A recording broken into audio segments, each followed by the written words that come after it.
Alright, Shalom. Before I start, I'm going to give all praises to Yahweh, Bahashem, Yahushai, Bahashem, Rakakorash. Double honors to the elders and apostles of Great Millstone. Peace, blessings, and salutations to all the elect Akim, Wa'akwath, learning, teaching, and truth and sincerity. Now, y'all, I have a video. I want to try to put this video together in the most subtle way possible. I'm going to have to pick words extremely carefully. We're going to be dealing with them folk. You should know who them folk are. When speaking about them folk, if you openly speak about them folk will come for you. So this video is just a combination of clips highlighting some of the things that them folk have done in the world. And really the spirit that's out right now, y'all, there's a major spirit out in the world calling out Edom, specifically the Amalekites. Everybody is on Amalek's head. Everybody is on Amalek's head. Even some of their own people are confessing to their misbegotten deeds. And that is prophecy, right? All over the place. Them folk clearly have a stronghold on the world. And the things that they are doing is causing catastrophe. And it is feeding the fuel for the spirit of oppression worldwide. This small group of folk have much influence and power over the world. So I'm going to start. Let's start with some things about them folk that them folk is involved in. You know what I mean? You know what I mean. God damn it. Was the first homosexual and transsexual advocate of the 20th century, and also performed the first sex reassignment surgery. Karl M. Bayer, a Zionist Jew born in Germany, was the first female-to-male transgender surgery. Back in the United States, all the major lobbying organizations for transgenderism and child gender confusion is done by, you guessed it, God's not-so-chosen people. National Center for Transgender Equality, founded by Mara Kiesling, a Jew. Transgender Legal Defense and Education Fund, founded by Jillian Weiss and Michael Silverman, both Jews. GLSEN, or Gay, Lesbian, and Straight Education Network, directed by Eliza Bayard, a Jew. TSER, Trans Student Educational Resources, founded by Eli Ehrlich. And Sylvia Rivera Law Project, a legal aid organization that advocates trans rights, founded by trans activist Dean Spade, both of which are Jews. Ms. Hirschfield, an atheist Jew. Ms. Hirschfield, an atheist Jew. Y'all, these folk are behind of a lot of things going on in society that people are completely and recently you had that school shooting in Minnesota by a person who is confused about what they are. And if y'all remember, y'all, some of these past public mass shootings, y'all, they've been done by gender benders. If y'all remember, the person who shot Trump, y'all, was a gender bender. Do y'all remember that? It came out that person was a gender bender. There was like two other shootings that happened, y'all. There was one. I can't fucking remember it right now, man. It's pissing me off. Gender benders have been shooting shit up, and if y'all been seeing recently, that could be a whole nother separate video. Now Trump is talking about stopping those folk from being able to own guns, the G-benders, because he wants to classify them as mental disorders, which they do have. But come to find out, the whole ability to even be allowed to do that, Amalek is behind it, per usual. How about that? Let's take a look at another thing Amalek had their hands involved in. You have percentage or you don't know. It's hard to say. I'll give you an example. The center of the slave trade in what was the colonies at the time, Newport, Connecticut, and Providence, Rhode Island, I believe. And those were the same place where the oldest synagogues were in the country. And the slave ships themselves, like Aaron Lopez was the biggest single slave ship owner in the colonies. Portuguese And how do we know that Amalek was involved in the slave trade? Literally, y'all, Cristobal Colon, right? Himself. Amalek. These people have been doing a lot of evil for a long time behind closed doors. They changed their names. They around in the earth, and it's the same bloodline of people we keep seeing pop up over all the atrocities and evil in these past, centuries. Like, what the hell is going on? This is some movie type shit, right? You had what was his name? I believe you had the black man who could speak Hebrew here in the Americas. I believe he went by the name of Billy Simmons. He was a slave under the Amalekite. Let me double check something. Yep, Billy Simmons.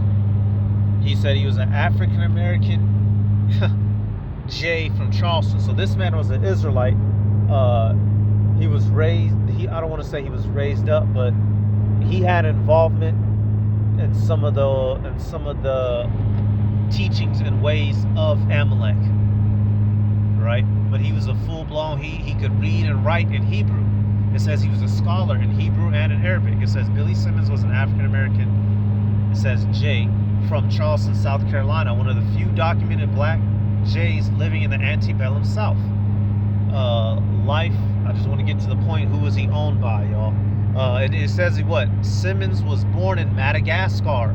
Simmons claimed to be a descendant of a Rechabite tribe, a claim that two cantors and other J authorities supported. So he's an Israelite, right, from Madagascar. So how did he get to America? So he knew actual Hebrew, but he was, he also had to become accustomed with the ways of Amalek, because who ends up taking him hostage? Purchased by white J enslavers, Simmons was taken into captivity and brought to South Carolina. So contrary to what they like to say, we didn't have any. Yes, you did. Though them folk also had involvement in the transatlantic slave trade, major involvement, although they try to hush and quiet that out the history, y'all. These people have their involvement in that as well. And this was a J. He was one of those Israelites from Madagascar. There was another guy who, I forget his name. He was deaf, but he could read and write fluently in Hebrew, right? But he couldn't speak, and everyone was amazed with him. He was like, my people are from such and such part of Africa. He's like, we've been maintaining our Hebrew heritage since we got kicked out of Jerusalem. A so-called black man, an Israelite. But that's besides the point. So let's go to some scripture real quick, y'all. This guy is in the shadows of working. Every time you turn and look, it's him. Why is that? What was it prophesied concerning these people? Let me get this in Numbers. Michigan Ave. Do I need to know? I gotta go on the road. I'm sorry, y'all. I'm on the road driving. Almost missed my exit. I want to get this out of Numbers 24. Numbers 24 and 20. It says, and when he looked on Amalek, he took up his parable and said, Amalek was the first of the nations, but his latter end shall be that he perish forever. So we know that all of Esau is going to be destroyed, his head tribe being Amalek. We're going to take a look at that word for first, right? When it says first of the nations. What does that mean? What position would Amalek be playing in the end times until he is dethroned by the Messiah? Let's take a look at the meaning of that word first, y'all. He was the first of the nations. What does that mean? These scriptures these ain't just words on a canvas. These words have meaning, and we're seeing it happen in this world. He's the beginning, the chief, the best. Choice part first. Jumping down, Strong's definition: first in place, in time, in order, or rank. Principal thing. So these people are the chief in the world, y'all. They're holding the order. They're essentially the rulers of the planet right now. And that was one of the blessings, given to Esau in general, y'all. These people are running the earth, and they're doing it from the shadows. They say, what is that? Let me get this. They're not overt, they're covert, meaning hidden. I hope this video doesn't get taken down, y'all. Privily. Okay, yep. I did earlier. I used 10 and 8 in the video earlier. Let me use 11. Boom, bingo, bingo. Psalms yep. Ooh, okay, we're gonna have to get both of them. Out of 11 and out of 64. And 64 is that same chapter that mentions the whistleblowers famously, right? 64 and 8. So Psalms 11 and 2. For lo, the wicked bend their bow. They make ready their arrow upon the string, that they may privily shoot at the upright in heart. These people set up traps, industries, policies, and effects in this world in secret that cause actual problems in our lives, y'all. And you'll never see them. You'll never hear about them in the news. You don't know what they look like. But they have their hands in everything, and it's all to keep the true Israelites downtrodden, to shoot at the upright. Who's the upright? Beginning with the elect of the nation of Israel, right?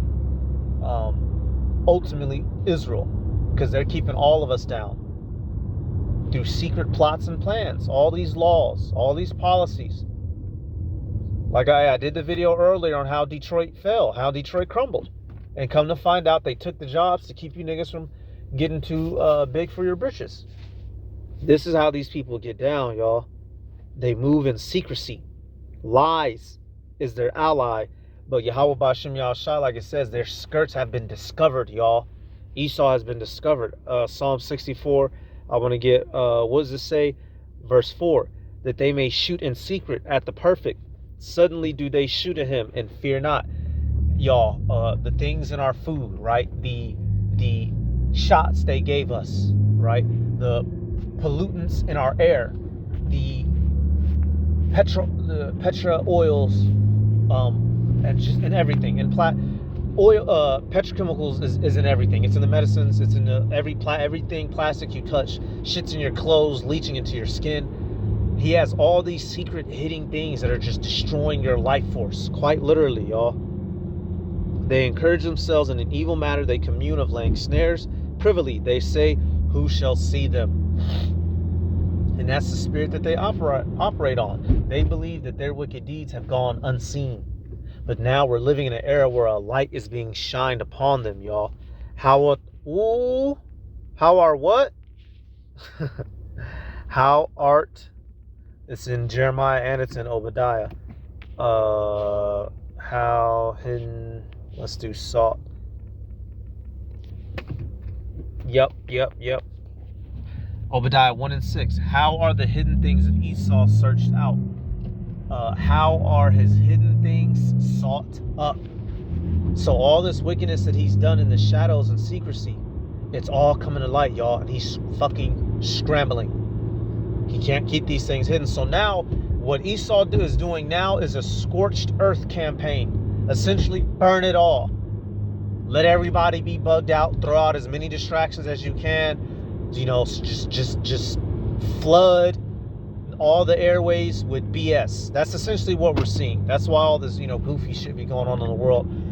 The play now is to just scorched earth. Burn it all. We've been discovered. We've been had. But bitch, we just gonna flip all the tables over and take off.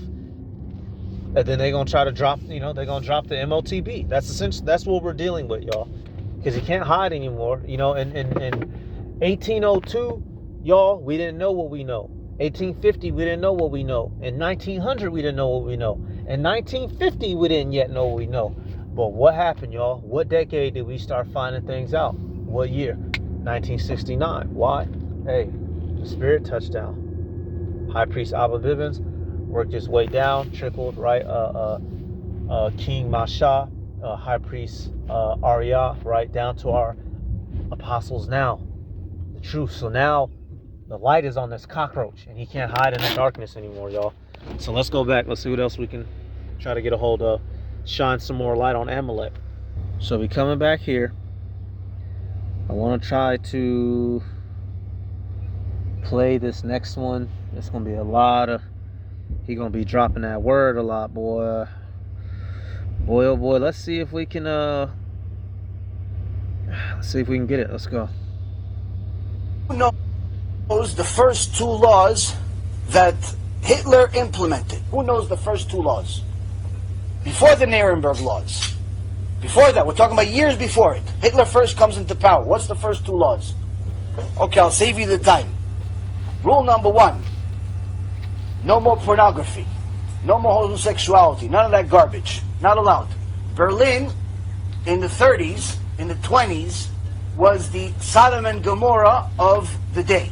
Homosexuality, pornography, all the beast. And wherever these people show up, they tend to turn that region into a place of absolute sexual deviancy. And we can see it today, live time. Niggas say I'm lying. Say I'm lying. Exactly.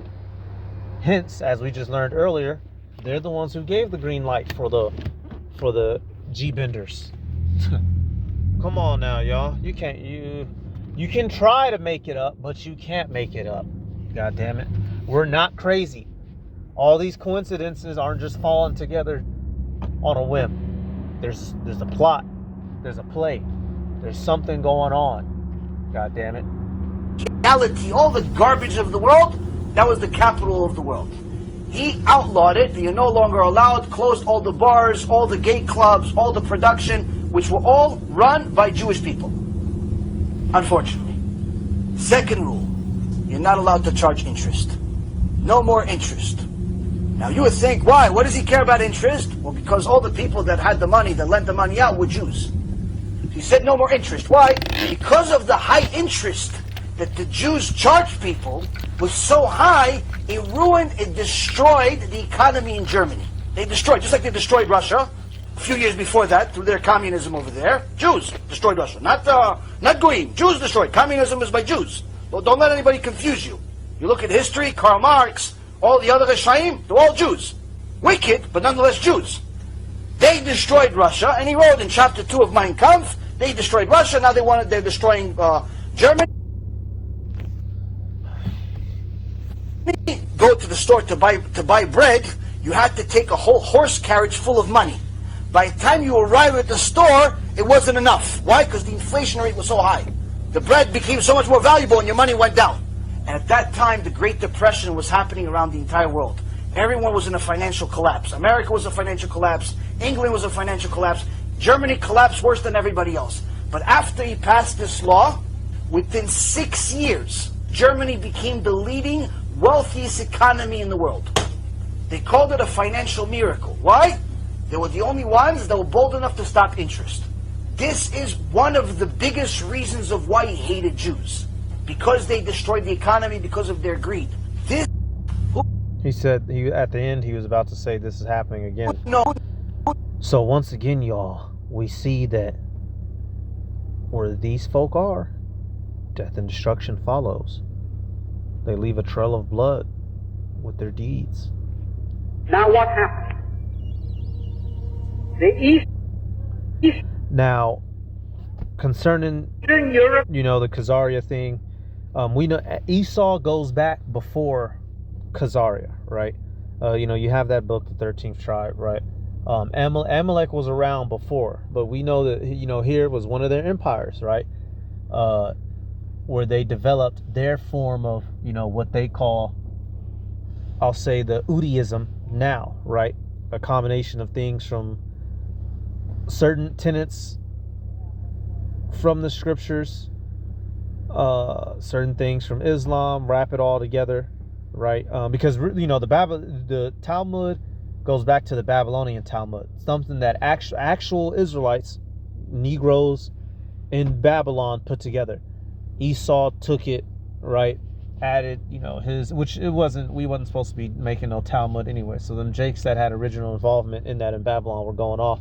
But Esau has now taken that and turned that into his, that's what he champions as his religion, which why many of the things that they do and say, y'all, is completely anti-scriptural. But remember, they don't follow the Bible in the first place.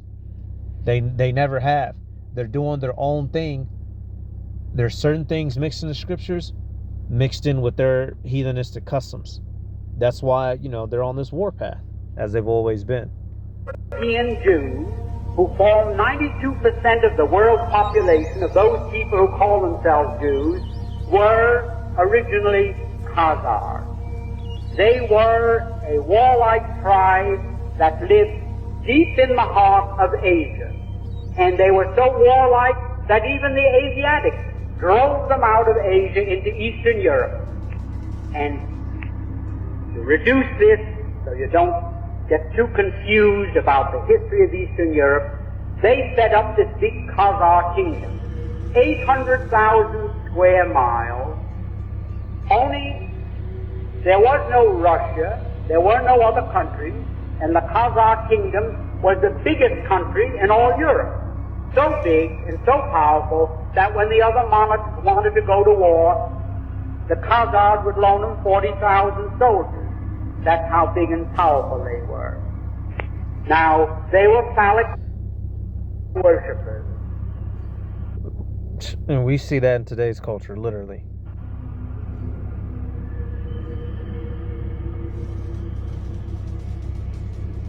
Now, So these are so disgusted. I'm gonna stop the audio on the video. I don't want them to take the video down, but they've continued that warlike idolatrous tradition today, y'all. Ain't nothing changed. Ain't nothing changed. Where's that one clip I had at? We're seeing how these people get down in the world, and we're all suffering from the effects of it. Oh, here we go.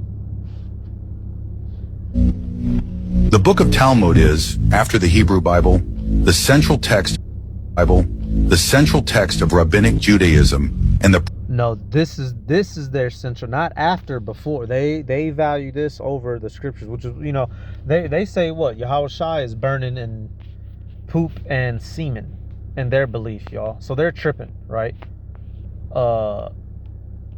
They're just tripping. They're tripping hard. primary source of Jewish religious law and Jewish theology. We have gathered a few rules from the book that Jews are taught to follow. Keep in mind, the word goyim in Hebrew means a non-Jew in English. Sophorim 15. Even the best of goyim should all be killed. Yebamoth 98a. All children of goyim are animals. Baba Meziah 114b. Gentiles goys are not humans. They are beasts. Gatshas 2. A Jew may violate but not marry a non-Jew girl. Sander in 54b. A Jew may have sex with a child as long as the child is less than 9 years old. Tospot Jebamoth 84b. If you eat with a goy is the same as eating with a dog. So they believe in some crazy shit. Here it is, you niggas try to get on us. Well, they believe on getting on 9-year-olds, literally. So what you got to say about that? So I'm gonna back up, y'all. You see, these folk got a lot of shit going on, y'all. They have a lot. So when you get a book that's banned, they have a lot of shit going on, and one of the big things is what? The central banking. And that's really where their power is at. They control the finances of the world. Therefore, they can tell people what to do. you get a book that's banned, that means there's something in there that you need to know. So this book is called History of Central Banking. What does Hitler, JFK, Lincoln, Gaddafi, Napoleon, Julius Caesar, Tsar Nicholas II have in common? They all tried to do state banking and they all got either killed or thrown into a war. So when... Yep, and so, you know, when you resist the system of Amalek, you know, you find yourself disgraced in public and then somehow not too long after dead. So, you know, I just had them clips. Interestingly enough, when there's something major going on, you know, I got a whole playlist full of this shit, man. When there's something major going on, there usually tends to be one of them folk behind it. Why is that? Is it random coincidence? Is it just, are we picking on people? Are we being anti? No. There's clearly something going on here, and there's clearly something going on here with those folk. And I gotta keep saying it like that on purpose. God damn it. I gotta keep saying it like that. I got so many In 1897, Magnus Yep, this is the one we just learned about, that Magnus guy, right? I just got so many videos like this. You know, some of them I don't even, I just save and just have for myself, because if I, you know, they'll straight up, this video very well may get taken down, y'all, which is why I'm talking around in circles. But there's just certain clips, y'all, they'll straight up take the channel down, terminate my shit, call it a day. So that's really about it, y'all. I just wanted to touch on that. And it's we're in the era now where their skirt is being lifted up, and I'll get that real quick, and then we'll end on that. So this is a great time, y'all, because these things were secret. These things were unknown for a very long time, and through the spirit and power of Yahweh Bashem Yahweh Shai, we now know. And knowing is half the battle, and the other half is violence. So we got the knowledge. Now we just waiting. Yeah. What is that? Is that your, I know Nahum. Let me see. I have made thee bear. Is that, made thee bear? I know I just read Obadiah. Give me 1 second, y'all. I'm sorry. Yeah, bingo. That's what, yep. Jeremiah 49:10. But I have made Esau bare. I have uncovered his secret places, and he shall not be able to hide himself. His seed is spoiled, and his brethren, and his neighbors, and he is not. So he's not able to hide any longer, y'all. The fucking spotlight is on him, and he is running like a roach. I'm talking about slapping shit over, skedaddling, shoes flying, shoestrings untied, you know, slobber in the corner of his mouth, yellow shit in the corner of his eyes. He's been discovered. He's been discovered for the foul, wretched creature that he is, and he will be dethroned soon. So that's it, y'all. I'm going to give all praises to Yahweh, Bahashem, Yahweh Shai, Bahashem, or Chakorash. Double honors to the elders and apostles, great millstone, peace, blessings, and salutations to all the elect Achim, Wa Akwath, learning and teaching in truth and sincerity. Shalom.